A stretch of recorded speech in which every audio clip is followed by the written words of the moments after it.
Okay, so now we're going to look at Zener and avalanche diodes. So what we've been looking at so far is just normal silicon diodes, silicon rectifier diodes. And in that case, if the PN junction, which is the diode itself, is just some P-type and N-type semiconductor material that is sandwiched together. So this is basically what our diode looks like. We've got P-type and N-type semiconductor material that's sandwiched together there. Um, and then this is what our schematic symbol for that diode would look like. So when this is reverse biased, it does not allow current to pass in that direction. Or if it does, it's a very, very small amount of current that's essentially zero for most purposes. However, if we apply enough of a voltage in reverse bias, that PN junction will break down. And when that happens, there is a very large reverse current that's allowed to pass. And that's what happens when we have Zener and avalanche diodes. So these are actually designed to work in breakdown. Okay, so this is what our reverse breakdown looks like on a VI characteristic curve. So right here we have our normal forward bias region, right, where we have our knee voltage for a silicon diode that's right at 0.7 volts. And we see no current passing through up until we get near that knee voltage, and then we can have pretty much any current flow through the diode. But the voltage across that diode is going to stay constant at that knee voltage, 0.7 volts. And then this is the reverse bias region.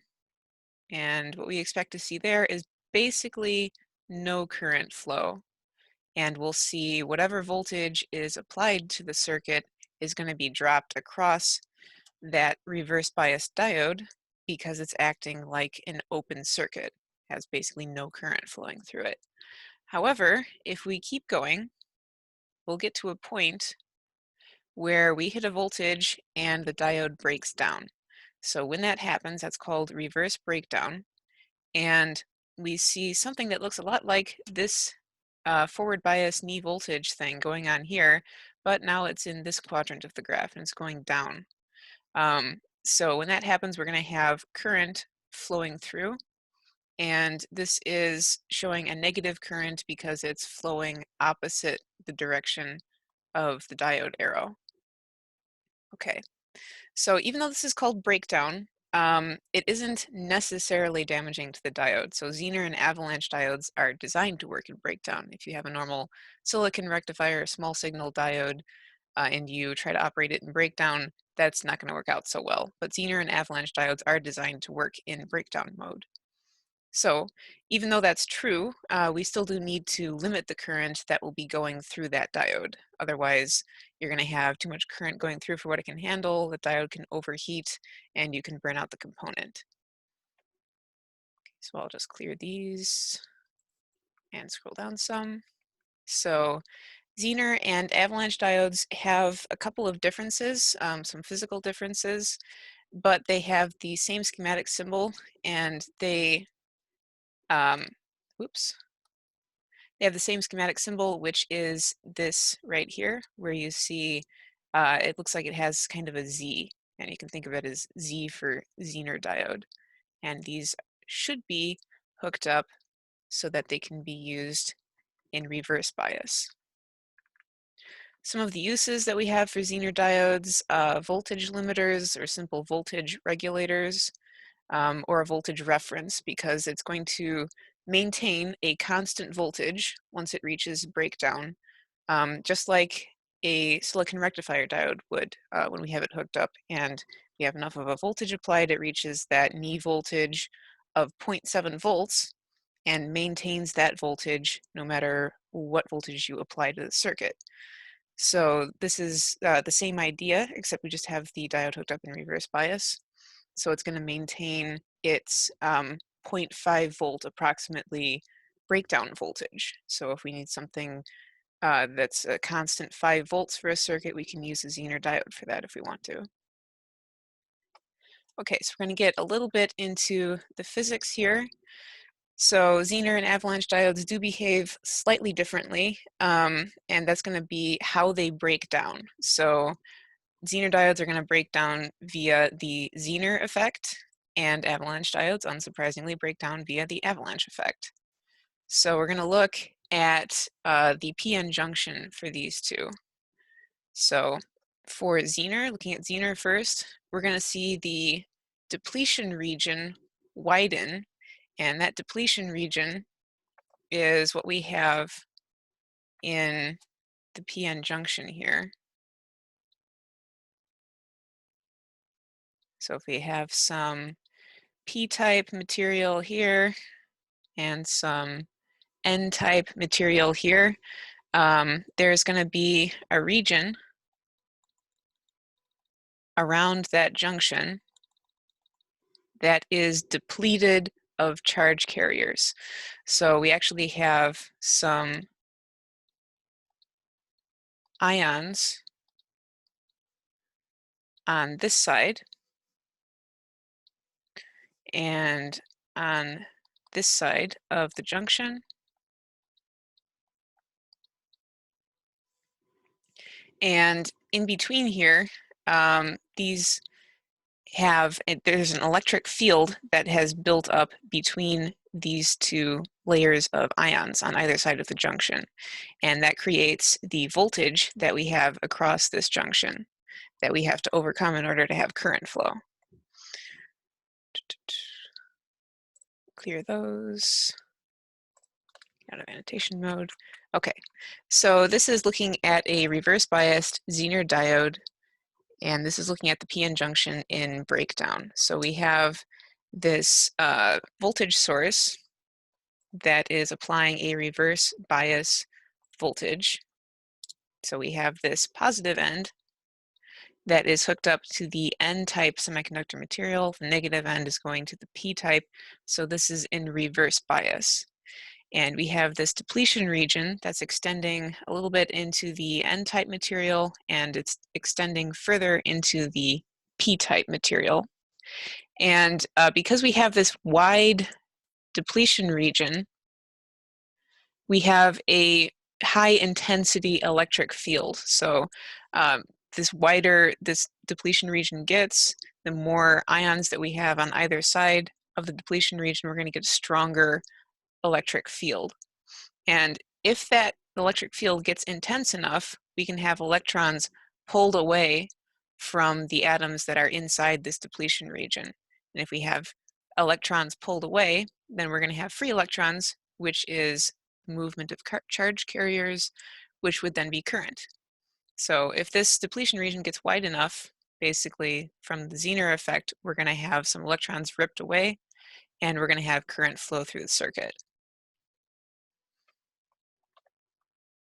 Clear those. And that's basically what these notes are saying right here in this section. And then we get to the avalanche effect. It's something of a similar idea. This is again hooked up in reverse bias. So we've got this positive end of the voltage source going to N-type material, negative end is going to P-type material. There's a slight difference in the doping, so there are fewer holes in this P-type because it's lightly doped compared to moderately doped. But we still have this depletion region right here. And this depletion region is even wider than in the Zener effect, and that actually has to do with the doping right here. So more lightly doped material means we're going to have a wider depletion region. And when we have an electron that's repelled away from this negative end of the voltage source and it's flowing around through here, and this electron goes in here, and then it's actually going to end up right here. So that's going to enter this depletion region, and because of that voltage difference across this depletion region right here, it's rapidly accelerated, and it can hit an atom that is already in the depletion region. And if that happens, it can knock another electron free, and that might continue and get accelerated through the depletion region and hit another atom, like what's happening here, and dislodge another electron. and that can keep traveling. And that's kind of the avalanche effect that we're talking about here. When we have one electron come in and dislodge another electron, and hit another atom, dislodge another electron, that's going to have our current flow through the depletion region. So that would be the avalanche effect causing current flow in a reverse bias diode. Okay, and that's basically the discussion that's going on here. And again, neither the Zener or the avalanche effect is inherently destructive to the p-n junction, but we do need to limit the current, because if we have too much current flowing through, just like with any component, we can have the part get damaged. Okay, so those are the different effects for how the Zener and avalanche diodes break down. So they do also break down at different voltages, which makes sense because they are slightly physically different, and they respond differently to changes in temperature. So Zener diodes are going to break down at 5 volts or less. Generally, it's around 5 volts. And an avalanche diode will break down at 5 volts or more. So you can have breakdown occurring due to both Zener and avalanche effect if you have breakdown voltage that's right about 5 volts. So some of the temperature differences here: as a Zener diode temperature increases, its breakdown voltage decreases. So if you have a Zener diode and its breakdown voltage is, let's say, 5 volts. So we have a Zener diode breakdown voltage that's 5.1 volts, let's say. And this Zener diode is getting hotter, so the temperature is increasing. You might start to see current flow at maybe 5 volts. So as that temperature is increasing for the Zener diode, the breakdown voltage is going to decrease.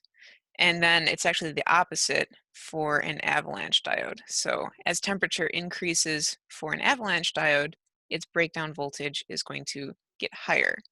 So if we started off at 5.1 volts, or approximately there for an avalanche diode, if we increase the temperature, you might see breakdown voltage of 5.2 volts instead.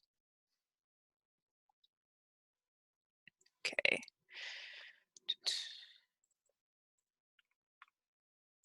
So if we want to talk about temperature coefficient, that's also called TempCo, because it's a lot to write out temperature coefficient every time.